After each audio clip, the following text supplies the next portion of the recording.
अस्सलाम वालेकुम नाजरीन, पाकिस्तान खबर टीवी के प्रोग्राम माइंड गेज के साथ मैं हूं खालिद भट्टी। आज के प्रोग्राम में हम बात करेंगे तहरीक इंसाफ की सियासत के हवाले से, जो कि वाज़ेह तौर पे जिसमें उभाम नज़र आता है। अब ये उभाम या तो जानबूझकर तहरीक इंसाफ ने पैदा किया है ताकि वो मुसामत और मुफाहमत की सियासत को साथ लेके चल सकें, या फिर ये तहरीक इंसाफ वाकई ही तहरीक इंसाफ के अंदर दो मुख्तलिफ तरह के लोग मौजूद हैं। एक वो धड़ा जो कि मुफाहमत चाहता है, जो कि इस्टेब्लिशमेंट के साथ अपने ताल्लुकात को बेहतर करना चाहता है और वो पावर कॉरिडोर्स में वापस आना चाहता है, जबकि दूसरा धड़ा वो है जो कि जो इस्टेब्लिशमेंट के साथ टकराव की जो पॉलिसी है उसको जारी रखना चाहता है। इसकी जो ये सारा मसला है, तहरीक इंसाफ की जो सियासत है उसका जो उभाम है, उसके हवाले से जो कन्फ्यूजन पाई जाती है उसमें, उसका ताज़ा तरीन जो इजहार हुआ वो जो है वो गुज़श्ता दिनों शेर अफजल मरवत जो कि मेंबर कौमी असम्बली हैं, नायब सदर हैं तहरीक इंसाफ के, उन्होंने एक टीवी प्रोग्राम में बैठ के ये कहा,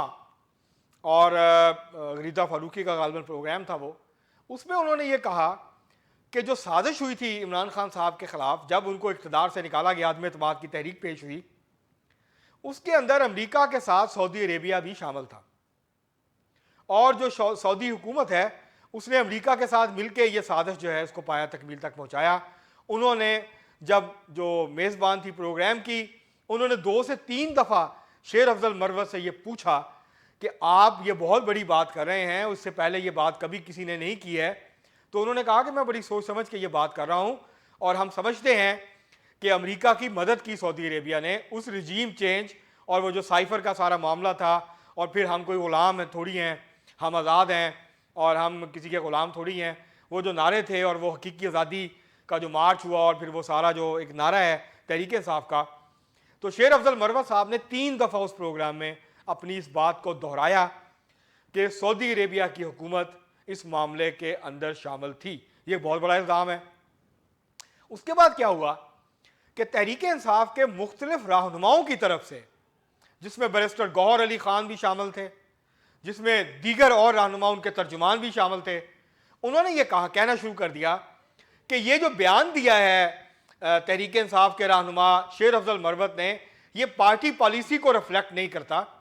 बल्कि ये उनकी ज़ाती राय हो सकती है। अब शेर अफजल मरवत जो हैं वो नायब सदर हैं, वो पार्टी के अहम ओहदेदार हैं, वो MNA हैं, इमरान खान साहब के वकील हैं, इमरान खान साहब के बिहाफ पे अक्सर बयानात दागते हैं, टीवी प्रोग्राम्स पे जाते हैं, और उन्होंने जो बात कही है अब तहरीक इंसाफ उससे अपने आप को उससे फासला पैदा कर रही है। इसी तरह की सूरत हाल 2 दफ़ा अब तक पैदा हो चुकी है मौजूदा आर्मी चीफ के हवाले से। इमरान खान साहब के जो बयानात हैं उनको लेके, वो जब भी सहाफ़ियों से बात करते हैं तो वो कहते हैं मैं तो बात करने के लिए तैयार हूँ, मेरी हुकूमत गिराई थी जनरल बाजवा ने मेरी कमर में छुरा घोंपा था, लेकिन इसके बावजूद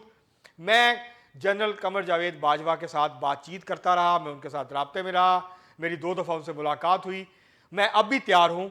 लेकिन जहाँ पे आके मामला जो है वो तान टूटती है, जब मामला ख़राब होता है, वो है इमरान खान साहब कहते हैं कि मौजूदा army chief general Syed Asim Munir साहब के साथ कोई बात नहीं करूँगा। उनको वो ये समझते हैं कि उनसे वो बात नहीं करना चाहते, उसके अलावा अगर इस्टेब्लिशमेंट का कोई हिस्सा उनसे बात करना चाहता है तो उनके साथ बात करने के लिए वो तैयार हैं। दूसरी तरफ तहरीक इंसाफ में ऐसे रहनुमाओं की भी कमी नहीं है। अभी चंद दिन पहले फहद शहबाज खान सीनियर एंकर हैं, सहाफ़ी हैं, उन्होंने खबर दी है, उन्होंने कहा कि तहरीक इंसाफ के एक मोतदर रहनुमा जो कि इस्टेब्लिशमेंट के साथ मामलात को बेहतर करना चाहते हैं, वो इमरान खान साहब से मिले और उन्होंने इमरान खान साहब से कहा कि वो हाथ हल्का रखें और वो सख्त बयानात ना दें इस्टेब्लिशमेंट के हवाले से। तो इमरान खान साहब ने कहा कि मैं सबसे बात करने के लिए तैयार हूँ, लेकिन आर्मी चीफ के अलावा, और आर्मी चीफ के बारे में उन्होंने कुछ बातें भी की। तो अब ये जो फिज़ा है, ये जो सूरत हाल है, वो तमाम लोग जो तहरीक इंसाफ के अंदर हैं, जो तहरीक इंसाफ के बाहर हैं, जो इस्टेब्लिशमेंट के अंदर हैं, जो फौज के रिटायर्ड ऑफिसर्स हैं, वो जो कोशिश कर रहे हैं कि किसी तरीके से इस्टेब्लिशमेंट को और तहरीक इंसाफ को करीब लाया जाए। इस तरह के बयानात के जब इस तरह के बयानात सामने आते हैं और तहरीक इंसाफ की तरफ से इस तरह की बातें सामने आती हैं, फिर सोशल मीडिया पे जो प्रोपोगेंडा किया जाता है, उसके बाद फिर मुफाहमत का जो रास्ता है वो बंद हो जाते हैं, वो दरवाजे जो हैं वो बंद हो जाते हैं। जो कि तहरीक इंसाफ के लिए 1 साल से ज़्यादा अरसे से बंद है।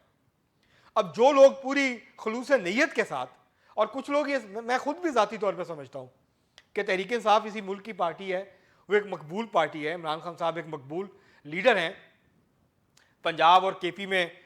वो अच्छे खासे मकबूल हैं, अवाम में उनकी बहुत पजीराई है, लेकिन सिंध और बलूचिस्तान में उनकी वो कैफियत नहीं है, वहाँ उनकी जड़ें उस तरह से मौजूद नहीं हैं, लेकिन 2 सूबों के अंदर वो मौजूद हैं। और यहाँ जो है वो सारी सियासी जमातों को केपी में उन्होंने क्लीन स्वीप किया है, पंजाब में उन्होंने फैसलाबाद में आलमोस्ट क्लीन स्वीप किया, सरगोदा में आलमोस्ट क्लीन स्वीप किया, मुस्लिम लीग नून के जो मजबूत गढ़ थे पंजाब के अंदर वहाँ उन्होंने नकब लगाई, वहाँ से नशिस्तें जीती हैं। तो इसमें तो कोई शक नहीं है कि अवाम के अंदर और अवाम के एक बड़े हिस्से के अंदर इमरान खान साहब अब भी मकबूल हैं और उनकी मकबूलियत जो है वो बरकरार है।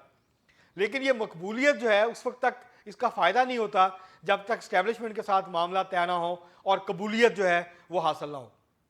तो अब जो लोग तहरीक इंसाफ के अंदर से और इस्टेब्लिशमेंट के अंदर से कबूलियत के लिए कोशिश कर रहे हैं, क्योंकि पाकिस्तान में वही जमात जीतती है इलेक्शन जो मकबूलियत और कबूलियत दोनों जिसके पास हो, जिसके साथ इस्टेब्लिशमेंट की शीरबाद भी हो और अवाम के अंदर उनकी पजीराई भी हो सकता है वो बहुत ज़्यादा पॉपुलर ना हो, लेकिन इतनी पजीराई हो कि वो इतनी सीटें जीत सकें कि वो मुख्तलिफ सियासी जमातों के साथ मिलकर हुकूमत बना सकें। अब तहरीक इंसाफ इसके बावजूद कि उसके उम्मीदवारों ने आज़ाद हैसियत से इलेक्शन लड़ा, बाद में कुछ लोग ज़्यादातर लोग सुन्नी इत्तेहाद कौंसिल में चले गए, लेकिन तहरीक इंसाफ आज़ाद उम्मीदवारों के हैसियत से लड़के भी पार्लियामेंट के अंदर सबसे बड़ा ग्रुप था। लेकिन जब तहरीक इंसाफ ने सियासी जमातों के साथ बातचीत करने से इनकार किया तो फिर सियासी मुफाहमत के रास्ते जो हैं, दरवाजे जो हैं वो बंद हो गए। अब तहरीक इंसाफ ब्लेम करती है मुस्लिम लीग नून को, वो ब्लेम करते हैं पाकिस्तान पीपल्स पार्टी को, वो ब्लेम करते हैं एस्टेब्लिशमेंट को, लेकिन वो अपनी सियासत का जायजा नहीं लेते। वो जिस तरह की जुबान इस्तेमाल करते हैं एस्टेब्लिशमेंट के बारे में, पाकिस्तान के ताकतवर तरीन जो शख्सियात हैं, आला रियासती अहदेदार हैं, उनके बारे में जो गुफ्तगू करते हैं और फिर अपना जो उनका तर्ज अमल है उसके ऊपर गौर नहीं करते। तो जब तक ये कशमकश रहेगी, मुस्लिम लीग नून भी एक वक्त में इस सूरत हाल से दो चार थी, लेकिन फिर मुस्लिम लीग नून के अंदर वो ग्रुप फैसला कुन तौर पर गालिब आ गया जो कि मुफाहमत चाहता था, जो कि एस्टेब्लिशमेंट के साथ ताल्लुकात को बेहतर करके इक़्तिदार तक रसाई चाहता था। उस ग्रुप को फिर फैसला कुन तौर पे गलबा हासिल हुआ और फिर उसी ग्रुप की जो पॉलिसी थी उसको मुस्लिम लीग नून ने अपनाया और वो इलेक्शन के अंदर भी उसी स्ट्रेटजी के तहत गए। उसी स्ट्रेटजी के तहत इस वक्त उसने पंजाब में भी हुकूमत बनाई, मरकज़ के अंदर भी हुकूमत बनाई और बलूचिस्तान में वो मखलूत हुकूमत का हिस्सा है। तहरीक इंसाफ के अंदर जब तक ये कशमकश रहेगी, तहरीक इंसाफ के अंदर जब तक ये उबहाम रहेगा, जब तक ये कन्फ्यूजन रहेगी कि उसने किस किस्म की सियासत करनी है, आप मुफाहमत की जो सियासत है उसको जारी रख सकते हैं अपने तमाम तर बयानिए के साथ मुज़ाहमत के। इसका मतलब हरगिज़ ये नहीं होता इस्टेब्लिशमेंट के साथ मुफाहमत का कि आप उसके सामने बिल्कुल लेट जाएं, अपनी सियासत से दस्तबरदार हो जाएं, अपने असूलों को, आदर्शों को, उमंगों को, आरजुओं को जो है वो मुकम्मल तौर पर खैराबाद कह दें, लेकिन आपको कुछ एडजस्टमेंट्स करनी पड़ती हैं। अगर आप वो एडजस्टमेंट्स नहीं करते तो फिर आपके लिए पाकिस्तान जैसे मुल्कों में जहाँ इस्टेब्लिशमेंट बहुत ताकतवर है, उसका रोल बहुत बड़ा हुआ है, वहाँ एक कमज़ोर सियासी जमात बेशक वो जितनी मर्जी मकबूल हो, उसका तंजीमी ढांचा बहुत कमज़ोर है, उसके पास उस तरह सरगर्म कारकुनों की वो खेप नहीं है जो कि रियासत के साथ मुसलसल टकराव की कैफियत में रह सके। तो इस वजह से तहरीक इंसाफ के लिए ज़रूरी है कि अगर उसने इस भंवर से निकलना है जिसमें वो 9 मई के बाद से फंसी हुई है, बल्कि 9 मई से पहले की फंसी हुई है, उसमें से अगर निकलना है तो उसके लिए वह मकबूलियत काफ़ी नहीं है। उसके लिए उनको अपनी हिकमत अमली को दुरुस्त करना होगा, उसके लिए उन्हें इस तरह के गैर ज़िम्मेदार बयानात से गुरेज करना होगा। उनके दिल में किसके बारे में क्या है, अगर वो उसको अपने दिल तक रखें तो वो बहुत सारे मसाइल से बच सकते हैं। लेकिन तहरीक इंसाफ जो है वो दबाव बढ़ाने के लिए इस तरह के बयानात देती है, उसके लीडर फिर बाकी लीडर जो है वो फायर फाइटिंग का काम करते हैं। वो जो तेल छिड़क के आग लगाते हैं तहरीक इंसाफ के कुछ रहनुमा, बाकी लोग फिर उसके ऊपर जो है वो मट्टी डालने की कोशिश करते हैं, उस आग को बुझाने की कोशिश करते हैं, लेकिन उस आग से नुकसान होता है, उसकी हरारत पहुंचती है जहां पहुंचना होता है और उसका भी रिएक्शन भी आता है। तो इसलिए अगर तहरीक इंसाफ इस भंवर से, इस मुश्किल से निकलना चाहती है, वो मुफाहमत के रास्ते पे चलना चाहती है, तो फिर ये जो ज़ाती जो ईगो है इससे निकलना होगा और बहुत सारे जो किस्म की जो सियासत है और जो पॉलिसी है इस वक्त तहरीक इंसाफ की, उसको खैराबाद कहना होगा। अगर तहरीक इंसाफ ये समझती है कि वो महज अदालतों के जरिए इस भंवर से निकल जाएगी, तो मेरे ख्याल से तहरीक इंसाफ गलत सोच रही है। तहरीक इंसाफ को अपनी सियासत पे नज़रसानी करनी चाहिए और बैड कॉप गुड कॉप की सियासत ज़्यादा देर नहीं चला करती। तहरीक इंसाफ को एक वाज़ेह पॉलिसी इख्तियार करना होगी। अगर इस मामले से, इस बहरान से तहरीक इंसाफ ने तंजीमी तौर पर और सियासी तौर पर निकलना है, अपनी तमाम तर मकबूलियत के बावजूद तहरीक इंसाफ इसी तरह के हालात से दो चार रहेगी अगर उसने अपनी सियासत के ऊपर नज़रसानी ना की, उसको तब्दील ना किया और उन रहनुमाओं को बैकफुट पे ना किया जो कि जो है वो तेल के ऊपर, जो है वो आग के ऊपर तेल छिड़कने का काम करते हैं। अब तक के लिए इतना ही, बहुत शुक्रिया।